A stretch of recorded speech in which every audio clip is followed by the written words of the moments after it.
adalah mata kuliah yang diberikan untuk mempersiapkan mahasiswa sebelum PKM, ya. Semester depan kalian akan PKM mengajar langsung di sekolah dengan anak-anak sekolah langsung gitu, ya. Jadi sebelum ke sana kita latihan dulu nih, latihan di mata kuliah micro teaching gitu.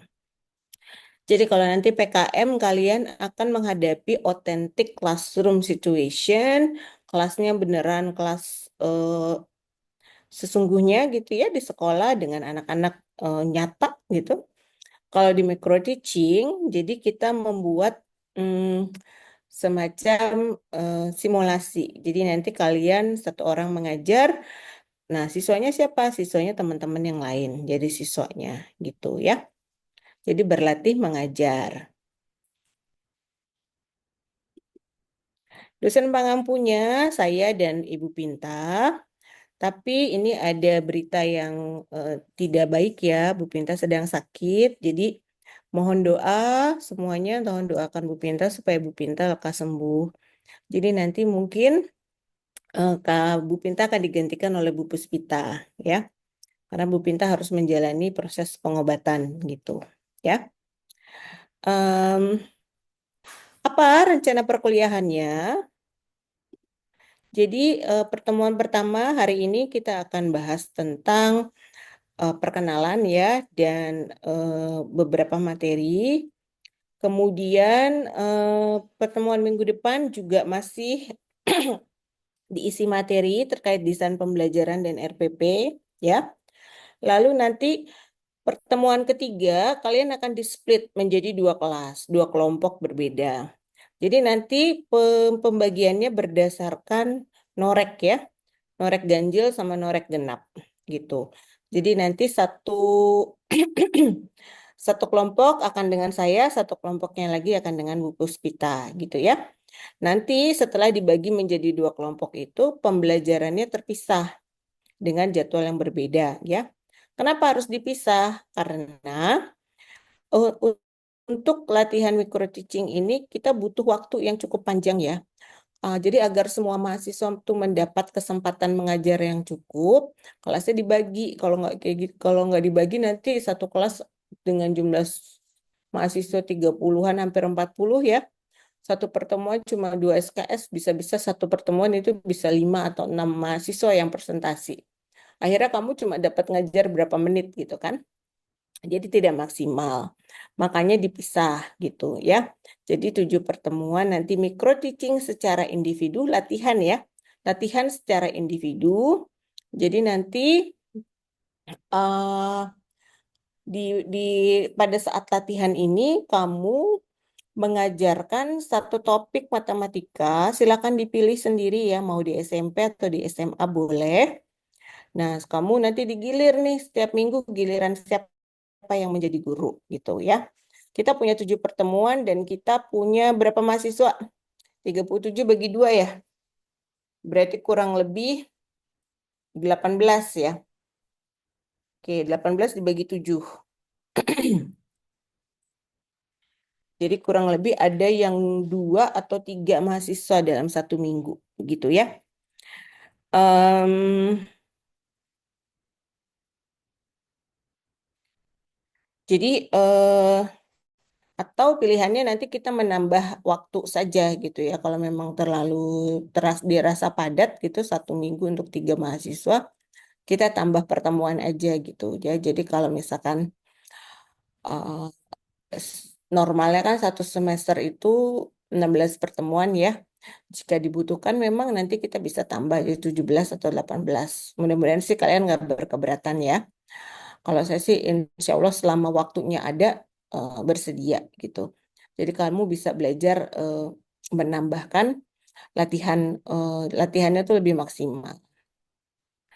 Nah, lalu sebagai guru apa yang dipersiapkan gitu? Tentunya kamu tidak masuk kelas dengan tangan kosong, ya kan? Jadi ketika ketika tiba giliran kamu mengajar, kamu sebagai guru berarti kamu harus datang dengan perlengkapan selengkap-lengkapnya. Kamu harus punya RPP-nya lengkap ya. Kalau sekarang di kurikulum Merdeka mereka disebutnya modul ajar ya. Modul ajar lengkap. Terus ada apa nih? Dibutuhkan alat peraga. Dibawa alat peraganya. Dibutuhkan LKPD. Dibawa LKPD-nya. Dibutuhkan media pembelajaran. Menampilkan apa? Menampilkan video kah? Menampilkan games kah? Atau apakah? Dibawa semua, ditampilkan ya. Jadi ajang ini jadikan kesempatan kamu untuk menunjukkan yang terbaik yang kamu bisa, ya. This is to showcase your ability. Jadi kesempatan kamu, ini panggung kamu nih, tempat kamu bercahaya gitu ibaratnya ya. Jadi tampilkan yang terbaik. Nah, nanti kalau misalkan, aduh saya nggak pede Bu, saya takut begini, takut begitu, saya nggak yakin dengan mengajar begini begitu. Namanya juga baru belajar ya, jadi itu biasa. Ya, kalau nggak pede itu biasa. Semua orang melalui fase tersebut. Nah, nah, kamu harus melatih kepercayaan diri kamu gitu ya. Nah, bedanya apa sih kalau mengajar yang biasa-biasa aja, standar aja, sama mengajar yang inovatif? Kalau kamu mengajarnya biasa aja, kamu akan mendapatkan benefit apa dengan mengajar standar? Standar itu apa ya? Ya udah datang, paling cuma nyiapin PowerPoint sedikit, menjelaskan, terus kasih latihan, latihannya pun ambil di buku, misalkan. Ya kayak guru-guru, mungkin guru-guru kamu zaman dulu gitu ya.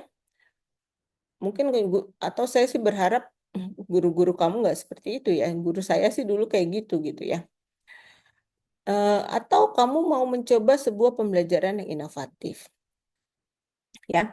Tentu setelah kamu mencobakan pembelajaran itu, kamu akan merasakan pengalaman baru, ya kan?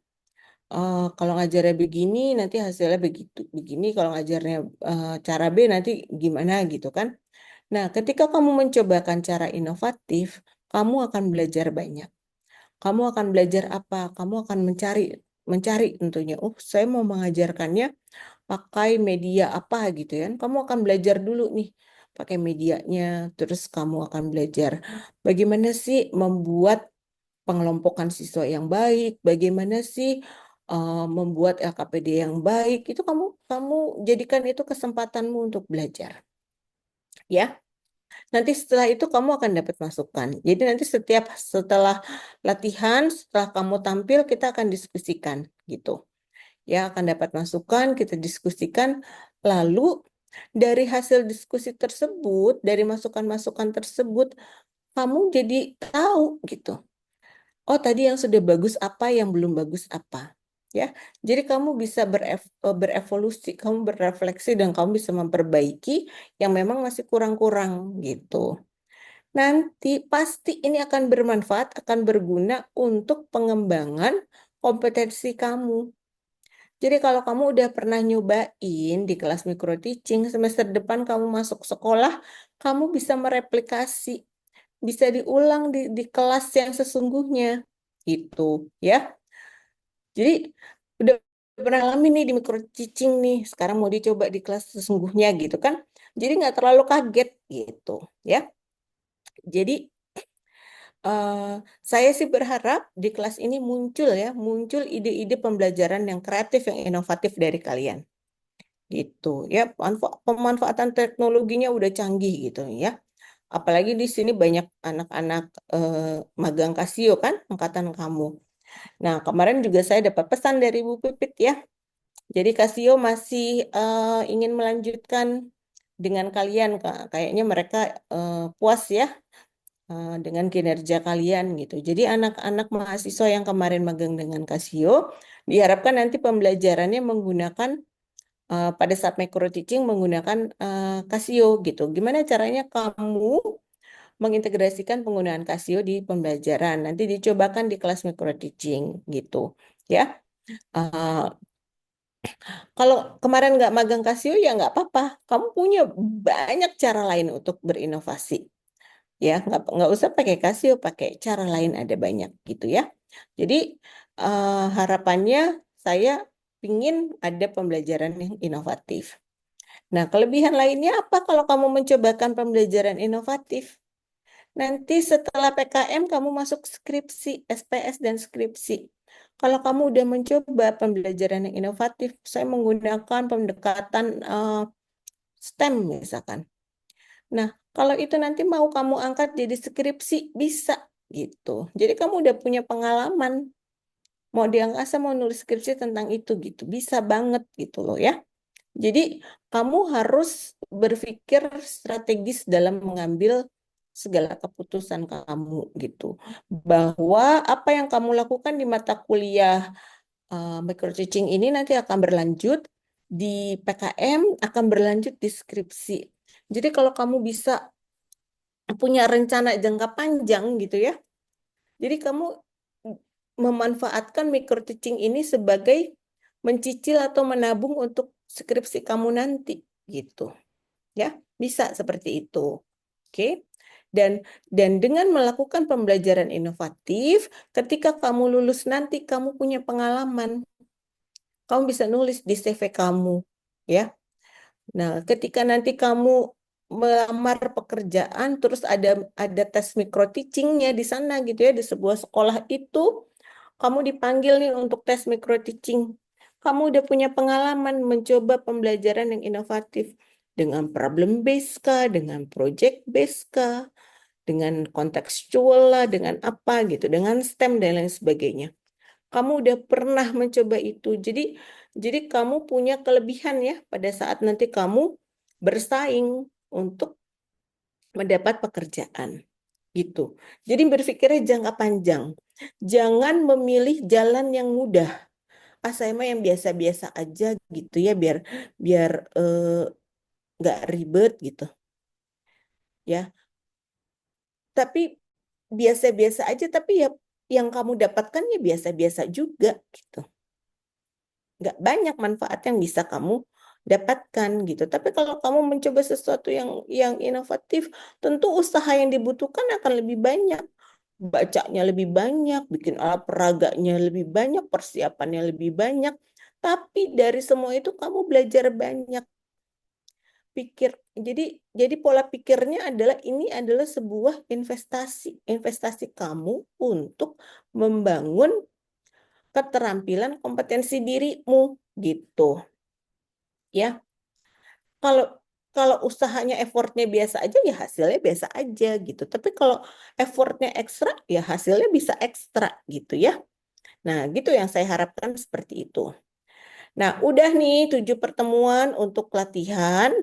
Lalu kita lanjutkan dengan 7 pertemuan untuk ujian gitu. Jadi nanti kalian akan berkesempatan 2 kali ya, 2 kali mengajar. Yang pertama adalah latihan, yang kedua adalah ujian. Nanti jangan sampai ujiannya lebih jelek daripada latihannya, ya. Dari latihan harusnya bisa lebih baik di saat ujian nanti, gitu. Oke? Jadi pada saat latihan dapat masukan dari dosen, dapat masukan dari teman-teman, gitu. Itu jadikan catatan. Nanti pada saat ujian diperbaiki, kamu harus tampil maksimal pada saat ujian supaya nilainya juga maksimal gitu ya. Nah, terus ada catatan nih. Latihan dan ujian, mahasiswa yang tampil, ya, yang menjadi guru, memakai baju putih dan bawahan hitam. Oke, jadi yang tampil, yang nggak tampil bajunya biasa aja, bebas ya. Yang penting rapi dan sopan, begitu. Nanti pada saat latihan dan ujian ya, di minggu ketiga sampai minggu ke-16 sampai selesai semester itu pertemuannya luring ya. Karena kamu harus latihan latihan di kelas gitu. Jadi nggak bisa daring. Jadi nanti pertemuannya luring nih terus-terusan. Jadi kita cuma daring minggu pertama, minggu kedua. Bisa dipahami ya? Bisa, Ibu. Ya, sampai sini ada pertanyaan? Ibu izin bertanya. Ya. Untuk itu kan ada latihan sama ujian. Nanti materinya itu tetap sama apa nanti beda lagi, Ibu? Boleh sama, boleh beda ya. Kalau sama, tetap harus ada inovasi baru gitu ya pada saat ujiannya. Jangan mengulangi apa yang sudah kamu lakukan pada saat latihan. pada saat latihan kan udah dapat masukan ya, udah dapat feedback. Nah, gunakan feedback itu untuk memperbaiki. Jadi kalau nanti di ujian masih mau pakai materi yang sama, harus ada perbaikan, gitu ya.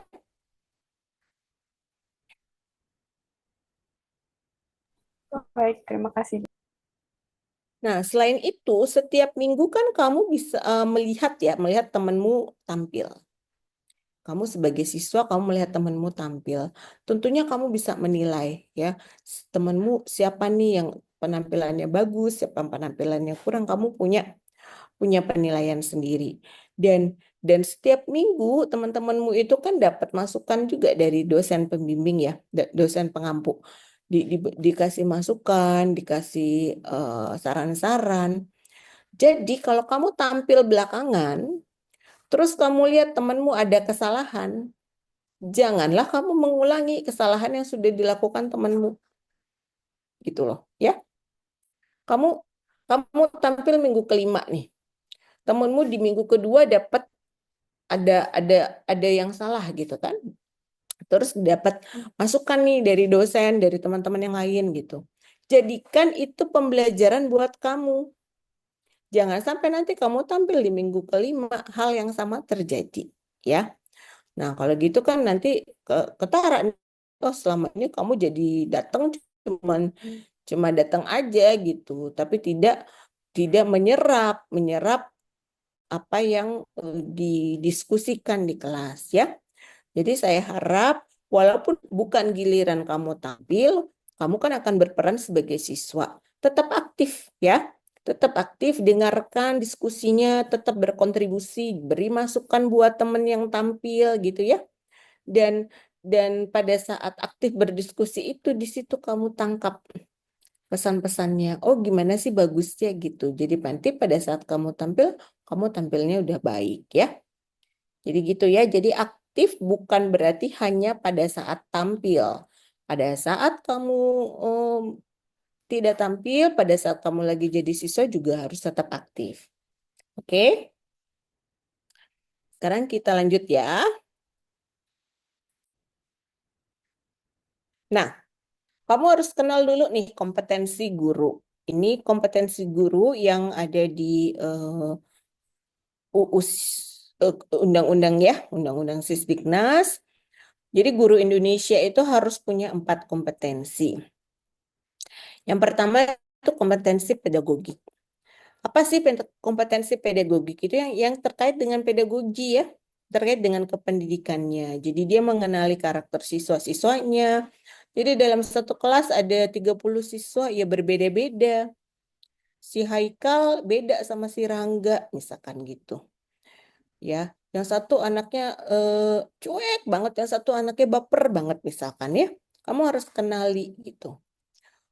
Kenali karakter siswanya. Oh, si Haikal ini nggak boleh duduk satu kelompok sama si Rangga misalkan. Mereka kalau satu kelompok ribut di kelas. Nah, kalau kamu kenal sama siswanya, kamu bisa mengantisipasi keadaan yang bisa terjadi di kelas. Gitu. Jadi anak-anak yang kalau kumpul ribut dipisah, jangan dijadikan satu kelompok, misalkan kayak gitu. Itu termasuk dengan kompetensi pedagogi. Kedua, menguasai teori belajar. Teori belajar ada apa aja? Coba, siapa yang masih ingat teori belajar? Sebutkan. Siapa?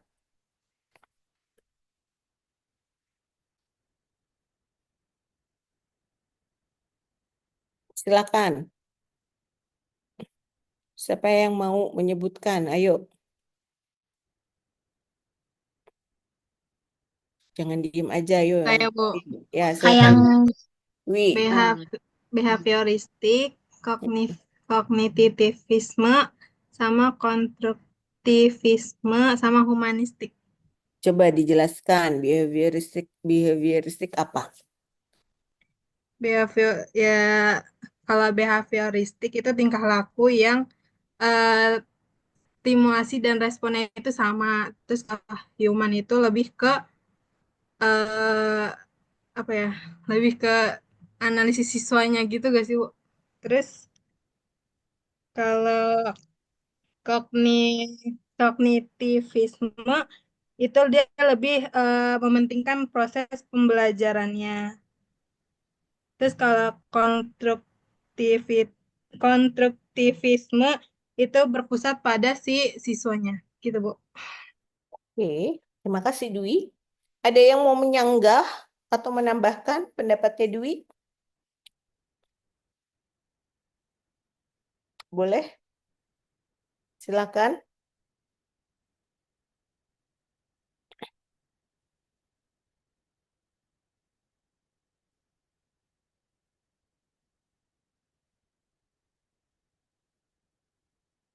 Kenapa pada diem ini? Jangan jangan gara-gara puasa ya, jadi diem gitu. Harus semangat, saya juga puasa nih. Dari tadi ngoceh Kayaknya sekian. kayaknya pada diem karena pada setuju sama Dwi sih, Bu. Udah setuju. Saidina gimana? Saya kalau Ibu tanya sejujurnya kurang ingat penjelasannya, Bu. Dan emang bener ada 4 sama kayak yang dibilang tadi. Tapi saya nggak ingat persis penjelasannya. Dan ini lagi saya cari sih. Dan pemahaman saya setelah baca yang saya temuin ini, di artikel lah ada pokoknya. Itu sama Hmm, kayak yang Dwi bilang tadi, Bu. sama. Iya, sama, Bu. Jangan cari aman kamu. Enggak, Bu. Ini saya lagi baca nih dari Detik Bali, Bu. Hmm. Oke, jadi nih ya ini contoh nih, contoh bahwa kompetensi pedagogik kalian nih harus dipupuk lagi ya. Jadi pahami betul teori-teori belajar yang ada apa aja sih ya tadi behaviorisme. Behaviorisme itu apa? Behavior ya, tingkah laku. Jadi dari belajar itu dapat mengubah tingkah laku seseorang. Jadi hasil belajarnya dilihat dari adanya perubahan tingkah laku gitu. Jadi kalau di matematik tingkah lakunya seperti apa yang berubah ya. Nah, behaviorism itu biasanya terkait dengan bidang-bidang yang psikomotorik ya. Jadi kalau misalkan kayak olahraga gitu ya. Kamu hobi main sepak bola ya. Kamu belajar nih bagaimana cara menendang bola supaya tendangannya akurat gitu. Dia latihan terus ya, latihan gitu sampai suatu ketika dia bisa nendang kayak David Beckham gitu kan gitu kan. Nah, untuk bidang-bidang olahraga misalkan itu behaviorisme mungkin tepat gitu ya. Atau belajar menggambar, melukis ya. Gimana sih caranya mencampur warna, membuat shadows dan lain sebagainya dalam sebuah lukisan gitu. Oke. Terus kognitif. Kognitif tuh lebih ke apa? Lebih kepada pengetahuan yang dibangun ya. Pengetahuannya seperti apa? Bagaimana dia bisa tahu gitu ya. Nah, lalu kalau konstruktivis itu apa? Konstruk, asal katanya konstruk, membangun sendiri gitu. Jadi dia belajar tapi pengetahuan itu dibangun sendiri. Jadi kalau kognitif pengetahuannya bisa aja dikasih sama guru. Nih loh rumusnya, gurunya ngasih. Ya, mencari luas segitiga, rumusnya alas kali tinggi bagi 2. Nih ya, ingetin. Nah, kognitivisme begitu boleh gitu. Tapi konstruktivisme enggak. Kamu harus tahu dari mana itu bisa dapat rumus alas kali tinggi bagi 2. Kenapa? Nah, siswa diajak untuk membangun pemahaman itu sendiri gitu ya. Jadi kamu harus harus memahami teori-teori belajar yang ada misalkan gitu. Lalu nanti untuk mengajarkan satu topik matematika tertentu, teori mana nih yang paling pas, yang paling tepat ya. Karena teori-teori tersebut kan masing-masing punya keunggulan dan kelemahannya sendiri-sendiri. Jadi tidak ada yang terbaik ya, tidak ada yang the best gitu. Semuanya ada plus minusnya. Tinggal pilih mana yang paling tepat dengan kondisi dan situasi saya saat ini. Gitu ya. Lalu dalam kompetensi pedagogik ada apa lagi? Ada pengembangan perangkat pembelajaran. Jadi guru harus bisa membuat modul ajar, membuat LKPD yang baik seperti apa, membuat media pembelajaran yang baik seperti apa, itu guru harus bisa. Ya, jadi jangan sekedar hanya Google, ya, Google atau pakai chat GPT gitu, gitu kan? Terus dapat nih, oh udah ada nih yang bikin PPT tentang lingkaran, saya pakai aja gitu, ya. Padahal yang bikin PPT itu orang mana kamu nggak tahu, ya. Cocok nggak PPT yang dia buat itu sama anak-anak saya, ya, sama siswa-siswa saya, kan gitu. Nah, kamu harus punya keterampilan untuk itu sendiri. Jadi sebagai perangkat ajar, guru itu harus bisa menggunakan dan membuat sendiri gitu loh. Menggunakan yang sudah ada gitu. Kadang-kadang nggak ada waktunya untuk bikin sendiri gitu. Pakai aja yang udah ada. Boleh, nggak salah gitu ya. Tapi bagaimana menggunakannya supaya itu tepat sasaran kepada kelas yang kalian ajar gitu. Kalau misalkan kemudian kamu udah Google sana sini gitu ya, udah chat GPT, udah segala macam, nggak nemu nih yang cocok gitu. Ya terpaksa kamu buat sendiri kan. Buatnya nggak mesti dari nol, bisa aja yang udah ada kamu ambil idenya, kamu modifikasi, sesuaikan dengan kondisi kelas kamu gitu. Ya. Jadi ketika kamu mampu membuat sendiri itu lebih bagus gitu. Nanti buatanmu bisa kamu taruh online, bisa dimanfaatkan juga oleh orang lain, ya. Jadi kamu menambah amal kan gitu. Jadi yang kamu kerjakan bermanfaat bukan hanya untuk dirimu tapi juga untuk banyak orang, ya. Nah, ada lagi penilaian dan evaluasi. Nah, seorang guru harus bisa menilai, harus bisa mengevaluasi hasil belajar siswanya gitu. Penilaian itu bukan hanya sekedar nilai akhir ya. Jadi assessment itu ada assessment for learning, ada assessment of learning. Ya. Assessment for learning, penilaian untuk pembelajaran. Jadi ini bisa saja sifatnya berupa penilaian harian gitu. Jadi nggak mesti sebuah tes formal ya. Bisa saja gurunya bertanya, kita hari ini mau belajar tentang apa ya?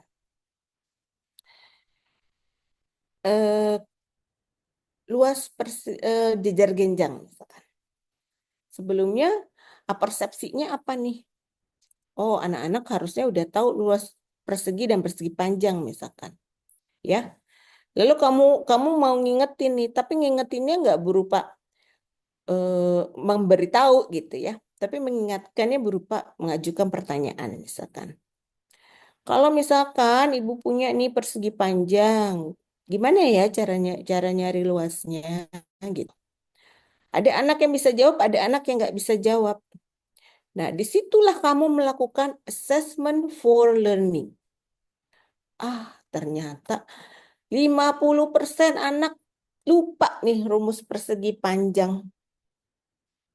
Nah, berarti kan harus on the spot, pada saat itu juga kamu harus mengalokasikan waktu untuk mengulangi itu dulu sebelum kamu mulai mengajarkan luas jejar genjang misalkan. Ya. Jadi berdasarkan penilaian kamu ketika mengajar saat itu kemampuannya masih kurang, makanya harus diulangi. Itu contohnya dari assessment for learning. Ya, jadi bentuknya nggak melulu tes. Tes boleh gitu. Kalau kamu mau ngadain tes kuis sederhana, kuis singkat gitu ya, misalkan 1-2 soal gitu, nggak apa-apa, boleh. Tapi bentuknya berupa kayak tadi dialog tanya jawab, boleh juga gitu ya. Lalu ada assessment of learning, penilaian dari pembelajaran sudah berlangsung. Ya, ini biasanya tes sumatif gitu ya, di akhir semester gitu, atau di akhir setelah selesai satu pokok bahasan, kamu lakukan ulangan harian, itu bisa disebut sebagai assessment of learning. Tujuannya untuk menilai sudah sejauh mana dia memahami pembelajaran sudah berlangsung gitu ya. Nah, asesmen bentuknya beragam. Seorang guru harus tahu penilaian nggak cuma tes tertulis. Tes tertulis sendiri pun bentuknya bisa beragam, bisa soal isian singkat, bisa uraian, bisa pilihan ganda, bisa menjodohkan, bisa macam-macam gitu. Selain tes, apalagi ada banyak tes performance ya dengan unjuk kinerja gitu ya. Kalau anak-anaknya disuruh melakukan presentasi, itu kan bukan tes tertulis, tes kinerja. Apalagi gitu. Ada banyak jenis penilaian. Jadi seorang guru harus tahu itu. Nah, itu namanya kompetensi pedagogik. Oke, ada yang mau ditanyakan tentang kompetensi pedagogik?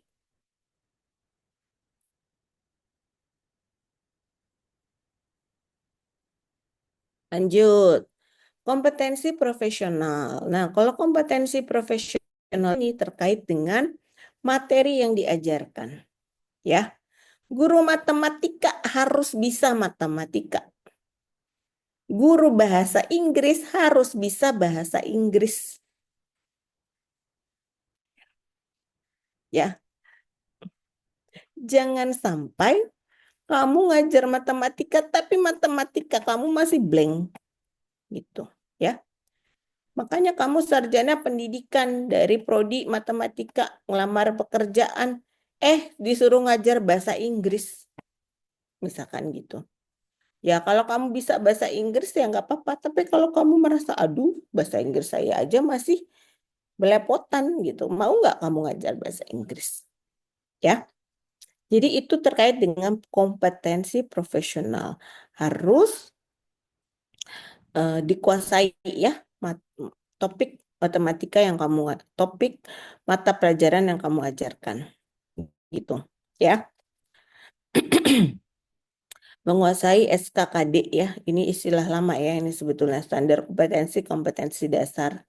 Ya nanti ini bisa kalau di kurikulum Merdeka udah berubah namanya ya. Jadi ada kompetensi, ada apa lagi tuh, macam-macam ya.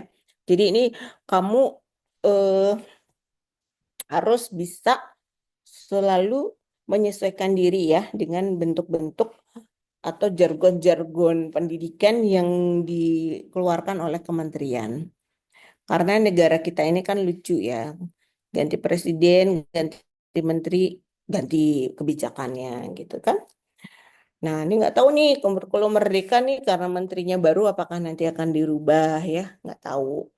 Tapi kalau misalkan nanti berubah, ada lagi namanya berubah, ya udah ikutin aja, namanya kita warga negara kan. Yang penting kita paham gitu ya. Kemudian menguasai teknologi informasi untuk pembelajaran. Teknologinya apa aja yang bisa dipakai ya. Kamu tahu, kamu bisa memakainya. Itu kompetensi profesional gitu. Oke. Lalu ada kompetensi kepribadian. Nah, seorang guru harus menjadi teladan bagi siswa-siswanya bertindak sesuai norma hukum dan norma sosial.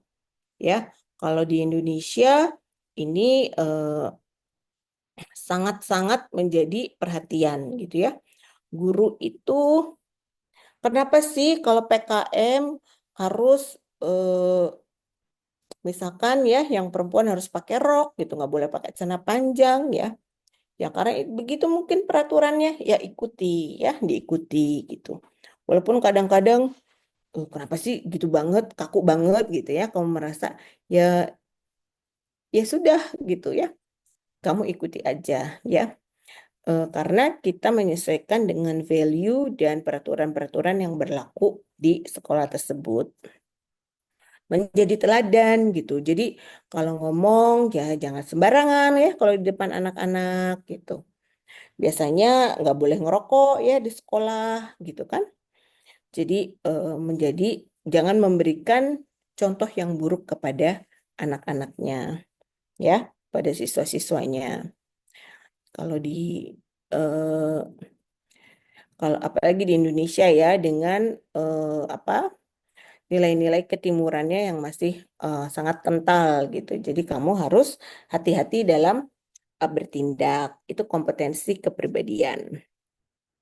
Kompetensi sosial apa? Jadi bagaimana kamu bisa berkomunikasi di lingkungan pekerjaan, ya. Bersikap inklusif, objektif, dan tidak diskriminatif, ya. Jadi jangan ada satu anak nih, bapaknya anggota DPR, yang satu orang biasa aja gitu. Ya, sama anak yang anggota DPR ini kamu baik banget. Ya, anaknya minta perbaikan nilai dikasih gitu, baik gitu. Sama anak yang lain ah, nggak mau gitu, itu nggak boleh. Itu namanya diskriminasi, ya. Jadi harus adil, adil dan merata ke semua anak gitu. Berkomunikasi yang efektif gitu. Nanti kamu di sekolah itu jadi guru, komunikasinya nggak cuman ke anak-anak, ya, komunikasi juga ke orang tua. Gimana nih menyampaikan ke orang tua bahwa anaknya bermasalah? Nah, harus bisa tuh. Komunikasi ke atasan, kepala sekolah, gimana, ya. Terus komunikasi ke anak-anak juga berbeda. Tiap anak unik gitu. Ada satu anak yang ditegur biasa aja, ada satu anak yang sensitif. Kalau ditegur merasa eh, dizolimi gitu, padahal cuma ditegur gitu, ya. Bercanda, kadang-kadang ada orang yang bisa menerima bercandaan kita, ada yang tidak gitu. Jadi harus pandai-pandai bisa melihat kamu ada di situasi yang mana gitu, ya, menjaga kesopanan gitu. Beradaptasi menjalankan tugas, ya. Tugas sebagai guru itu tidak hanya mengajar, banyak kerjaannya. Ngajar, koreksi, ntar menjadi pembimbing ekskul gitu kan. 17-an jadi panitia, hari raya kurban jadi panitia gitu. Ada lomba diminta pelatih siswa-siswa ikut lomba ini, mendampingi anak itu gitu. Kerjaannya banyak. Kok gini banget ya jadi guru gitu. Jangan kaget, ya seperti itu gitu, ya. Mau akreditasi harus merapikan dokumen-dokumen gitu, ya. Jadi mampu beradaptasi jadi guru. Kadang-kadang diminta jadi MC, kadang-kadang diminta jadi pembaca doa. Ya itulah kenyataannya gitu, ya. Jadi itu termasuk kompetensi sosial, ya. Nah, guru yang baik harus punya empat-empat ini gitu. Nah, sekarang saya mau fokus di dua kompetensi ini, ya. Karena dua kompetensi ini terkait dengan profesionalisme guru, ya, kompetensi pedagogi dan kompetensi profesional. Nah, dua hal itu disebut dengan PCK, Pedagogical Content Knowledge. Jadi pengetahuan-pengetahuan yang diperlukan guru untuk bisa mengajar secara efektif di kelas. Ada content knowledge itu apa? Ya, kontennya. Kamu ngajar apa? Ngajar matematik. Ya, harus tahu matematik gitu. Nah, jadi kalau di kompetensi guru ini kompetensi apa? Di slide sebelumnya, kompetensi apa? Ayo, jangan lupa, baru aja dikasih tahu. Profesional, Bu. Ya, profesional. Good, Saidina. Ini merhatiin nih, yang lain mana nih? Ya, ayo perhatikan. Kalau pedagogical knowledge berarti kompetensi apa?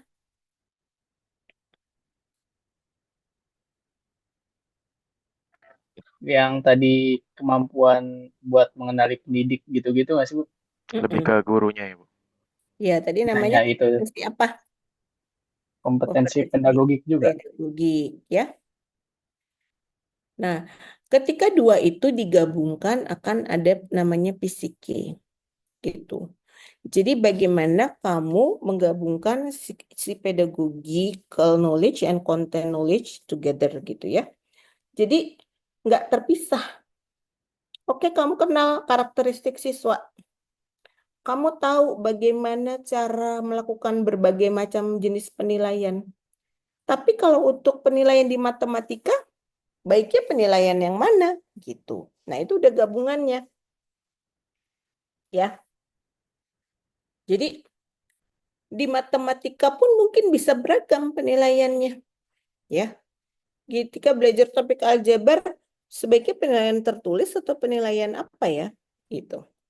Kalau saya mau melakukan penilaian kinerja di mata pelajaran matematika, apa ya? Misalkan gitu ya. Kinerjanya apa kalau di matematika? Ya. Kalau olahraga kan jelas tuh dia praktek olahraga gitu. Biologi mungkin penilaian kinerjanya di lab gitu ya. Membedah-bedah binatang lah apalah gitu. Kalau matematik apa ya? Misalkan ya. Menggambar boleh nggak? Menggambar apa menggambar proyeksi ya, gambar proyeksi 3 dimensi misalkan. Oh, mungkin bisa gitu. Jadi sebagai unjuk kerja. Jadi kamu bisa mengkaitkan antara pedagogik dan konten. Gitu ya. Jadi kalau misalkan mau mengajarkan anak-anak dikelompokkan, baiknya pengelompokannya seperti apa? Gitu. Ya, dikaitkan dengan topik matematikanya yang lagi diajarkan. Mau menggunakan teknologi, teknologinya apa? Disesuaikan dengan materi yang sedang diajarkan. Itu namanya fisika. Lalu fisika itu berkembang, nambah lagi satu, technological. Jadi ada yang namanya TPEC, technological, pedagogical, content knowledge. Jadi nambah satu, technological. Karena sekarang perkembangan teknologi sudah tidak bisa dihindari lagi di semua aspek kehidupan, termasuk di kelas, ya, termasuk di pembelajaran. Jadi bagaimana guru bisa mengintegrasikan teknologi ke dalam pembelajaran di kelasnya. Itulah yang disebut TPEC. Jadi nanti pada saat kamu latihan micro teaching atau ujian micro teaching, kamu harus bisa menunjukkan 3 aspek ini. Ya. Pedagogical knowledge-nya harus kelihatan. Ketika misalkan dalam keterampilan kamu mengajukan pertanyaan-pertanyaan. Ya. Atau keterampilan kamu membuat urutan pembelajaran. Urutannya pertama apa dulu, ini dulu, itu dulu gitu kan. Di situ tuh pedagogicalnya kelihatan. Lalu content knowledge-nya.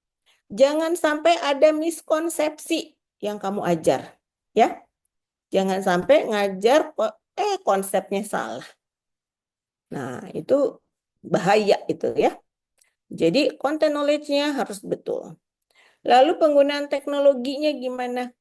Pilihlah teknologi yang tepat untuk mengajarkan topik tersebut ya.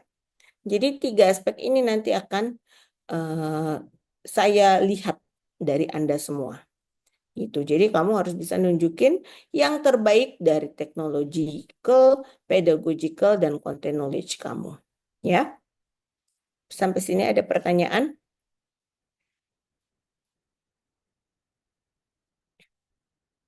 Oke. Sampai situ. Begitu sudah jelas? Cukup jelas, Ibu. Oke. Ya. Jadi kamu kan udah ngambil mata kuliah ke pendidikan ya. Ada mata kuliah apa aja? Teori belajar dapat? TBP yang ada. Ya. Terus apa lagi? Landasan pendidikan. Landasan pendidikan. Apa lagi? Dapat apa lagi? PMSMP, PMSMA. Nah, dapat ya? Banyak. Mata kuliah matematika? Dapat? Banyak ya? Banyak. Banyak. Mata kuliah yang berteknologi dapat? PMBT Ada. ada ya? Nah, kan udah dapat tuh mata kuliahnya udah kamu lewati. Lulus kan? Alhamdulillah lulus gitu ya.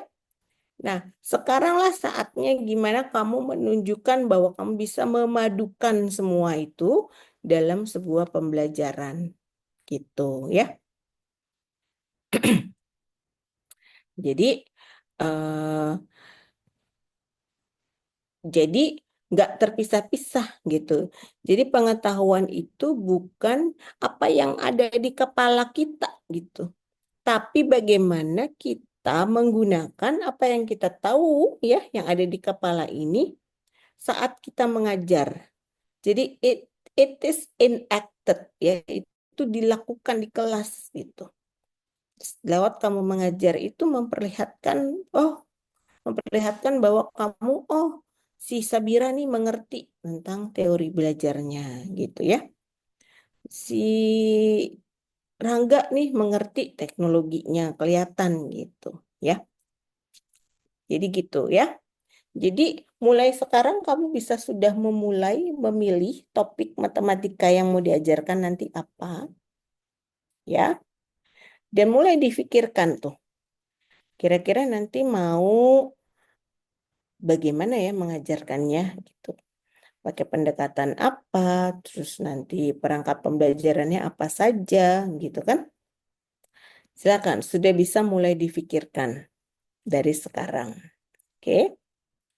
Nah, minggu depan kalau kamu sudah punya ide, udah punya konsep nih mau ngajarin apa, nah boleh minggu depan kita diskusikan.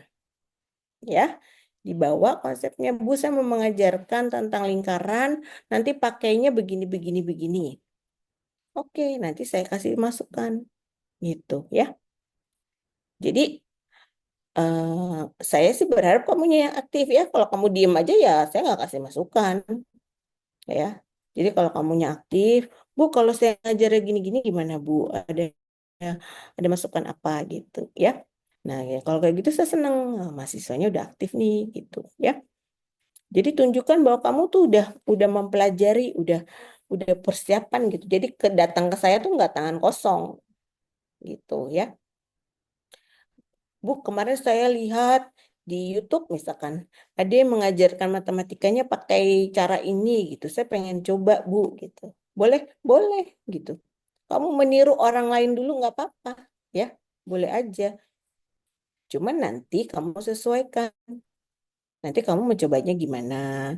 Apakah alat-alatnya sama, caranya sama, atau ada modifikasi, kan gitu ya. Jadi seperti itu. Oke, jadi silakan mulai hari ini pilih mau ngajar topik apa dan idenya seperti apa. Biasanya nih mahasiswa kemudian ada yang nanya, Bu, boleh nggak topiknya samaan gitu? Boleh, tapi ngajarnya nggak boleh sama. Caranya nggak boleh sama, pendekatannya nggak boleh sama gitu ya. Kamu harus punya kreativitas masing-masing ya. Walaupun ngajar topik yang sama, tetapi alat bantunya mungkin berbeda gitu ya. LKPD-nya mungkin berbeda, jangan sama gitu. Oke. Nah, terus setiap minggu pada saat latihan nanti tolong setiap mahasiswa yang tampil saling membantu gitu ya. Mungkin dalam satu minggu itu bisa ada 2 atau 3 mahasiswa gitu kan misalkan. Nanti satu orang tampil, yang lain yang giliran tampil juga tapi sedang tidak tampil bisa menjadi operator untuk memvideokan ya. Jadi nanti tiap mahasiswa yang tampil divideokan. Nah, divideokan itu buat kamu belajar. Nanti videonya kamu tonton sendiri. Aduh, tadi saya ngajarnya gitu ya. Kok tadi saya ngomongnya terbata-bata ya, misalkan gitu ya. Dari situ kamu bisa belajar gitu. Oh, tadi saya kebanyakan ngelihat papan tulis ternyata, misalkan gitu ya. Nah, itu gunanya kita punya video. Jadi kita sadar, ternyata suara saya pelan ya, gitu misalkan. Oh, tulisannya di papan tulis kecil, nggak kelihatan dari belakang gitu. Mungkin kamu hal-hal yang tidak kamu sadari nanti bisa terlihat di video gitu. Jadi setiap minggu hubungi Pak Bani atau Mbak Ajeng ya di lab untuk pinjam kamera gitu. Nanti habis selesai, filenya kamu transfer, kamu simpan buat kamu gitu ya. Nanti di akhir semester videonya setiap mahasiswa diupload ya. Video khususnya video yang ujian ya, yang latihan nggak usah. Yang ujian kamu rapikan, kamu edit gitu nanti nanti videonya diupload sebagai salah satu unsur penilaian kalian. Gitu ya. Oke. Dah, sampai sini ada pertanyaan? Izin bertanya Ibu, Mm-mm. untuk yang kamera tadi itu apakah memang diperlukan harus meminjam atau boleh dari kayak device kita masing-masing aja Ibu? Kalau kamu punya device masing-masing nggak masalah ya, silahkan ya. Kalau kamu nggak berkeberatan gitu. Kadang-kadang ada mahasiswa handphonenya kamera apa namanya, storage-nya nggak muat ya, memorinya udah full gitu, butuh minjem, kita disediakan di Prodi. Kamu bisa manfaatkan. Tapi kalau kamu punya sendiri, merasa lebih leluasa kalau pakai punya sendiri, ya monggo nggak apa-apa, silahkan. Yang convenient aja buat kalian ya. Intinya adalah Prodi memberi fasilitas, silakan dimanfaatkan jika dibutuhkan, gitu ya.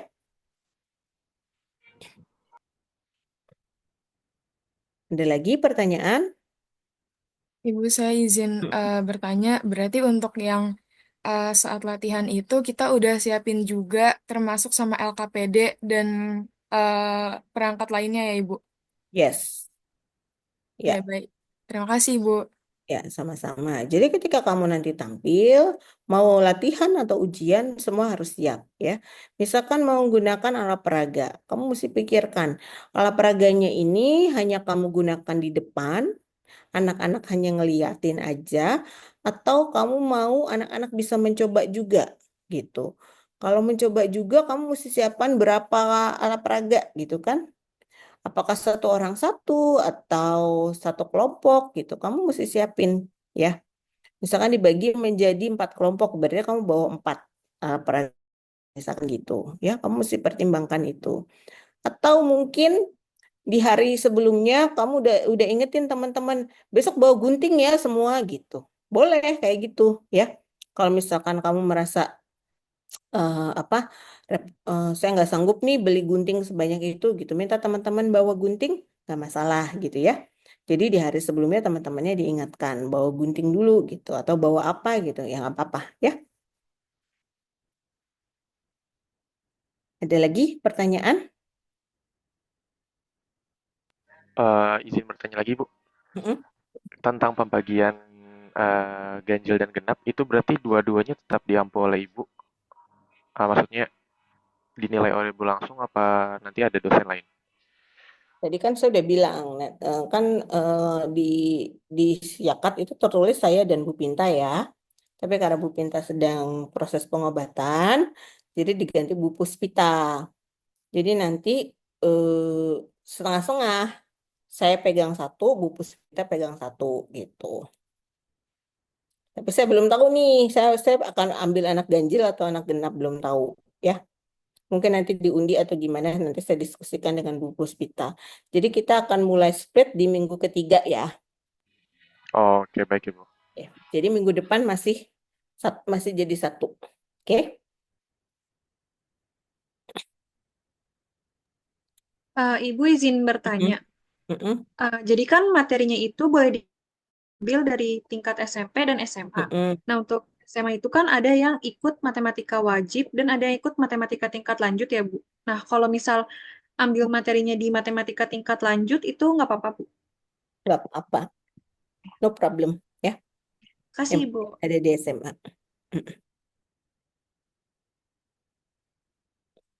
Oke, next question. Ada pertanyaan lagi? Baik, kalau tidak ada, berarti mulai difikirkan kamu mau ambil topik apa dan idenya seperti apa. Minggu depan silakan ya kita diskusikan. Oke?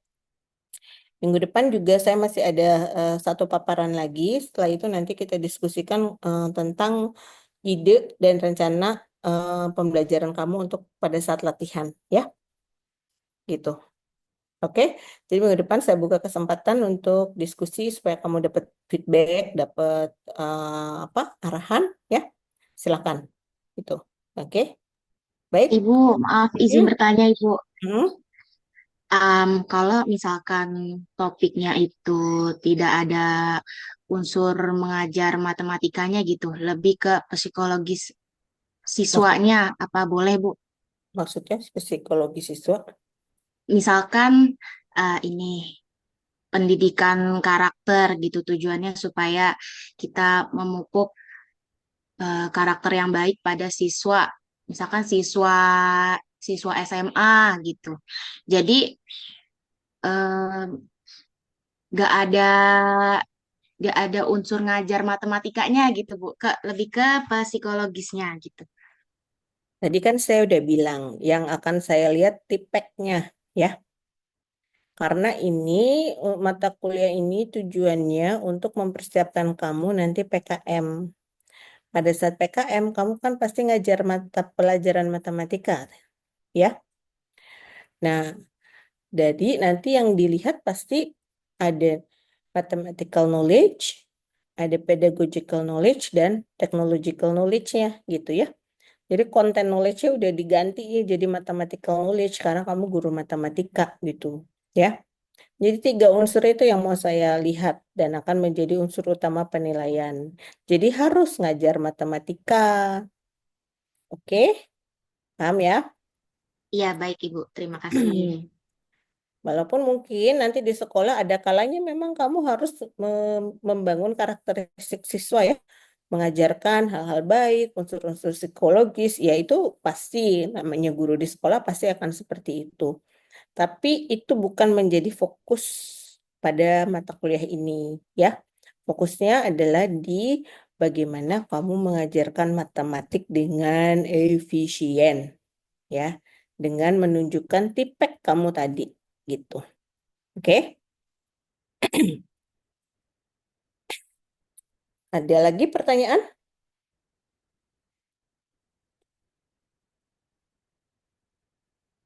Sudah jelas semua? Oke. Kayaknya Kalau sudah udah cukup, Ibu. ya, kalau sudah jelas cukup dulu ya untuk pertemuan pertama hari ini. Kita ketemu lagi minggu depan ya, insya Allah. Oke, terima kasih semuanya. Sampai ketemu minggu depan. Saya cukupkan. Assalamualaikum warahmatullahi wabarakatuh. Saya Liv ya.